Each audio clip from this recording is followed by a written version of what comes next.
Hi, Ricky B. So you say properties abroad are more favourable and less hassle, and I'm assuming compared to the UK. So I guess my view is as follows. So less hassle.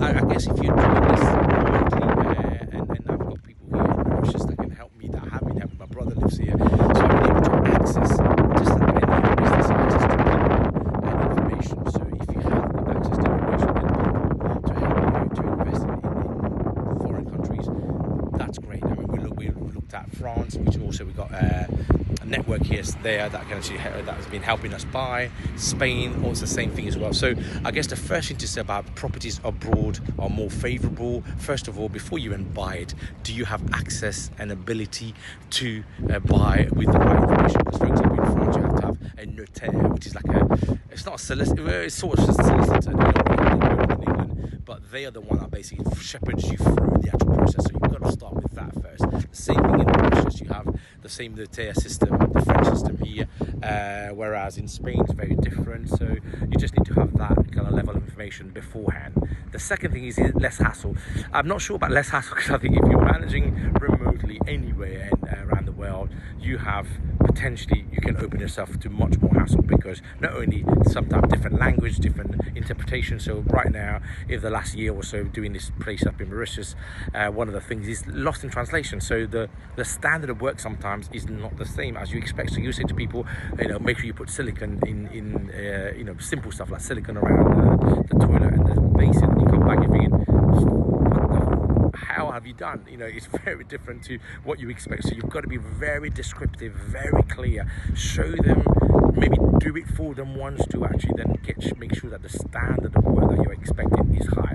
Now, you can actually go and find people who can do those standards, but it takes time because, I'm new to this area, I'm new to the country in terms of development, so I don't know, and it's about kissing many frogs. So recently I've spent, obviously 2.5 weeks here, and I've found some really good people, but it takes time. So the hassle factor bit, I'm not sure that is correct, but I think if you're talking about hassle, ownership, and then in terms of regulation, in terms of paperwork, potentially, because in Mauritius is, the property law is very strict here, which is good, because once you buy something, nobody can nick it off you. More importantly, there are loads of regulations. So Airbnb regulations are pretty severe here. You have to have licensing, HMO licensing is also present. So you've got, very developed regulating system here.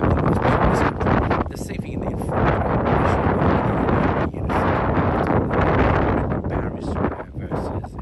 provinces.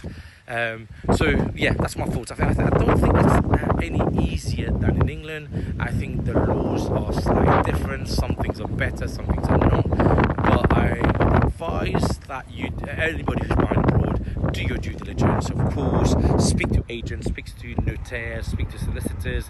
If you have local people, you've got to then make sure that you do that. And more importantly, you've got to go out there and actually spend time on the ground, speak to people.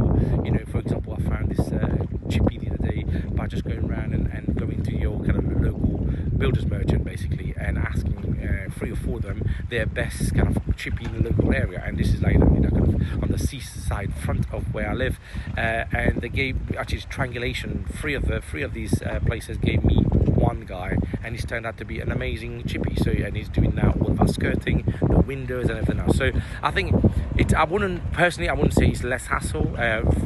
Also the factor that you have to fly in and out, it's not hassle when you think you're getting this, but you have to fly in and out regularly to then get things moving. It's not as easy as somebody would think. Once it's done, I guess it's done. I've had to recruit somebody full-time here that works for us as Quiddity Group in Mauritius, so not less hassle, it's just sort of different, but also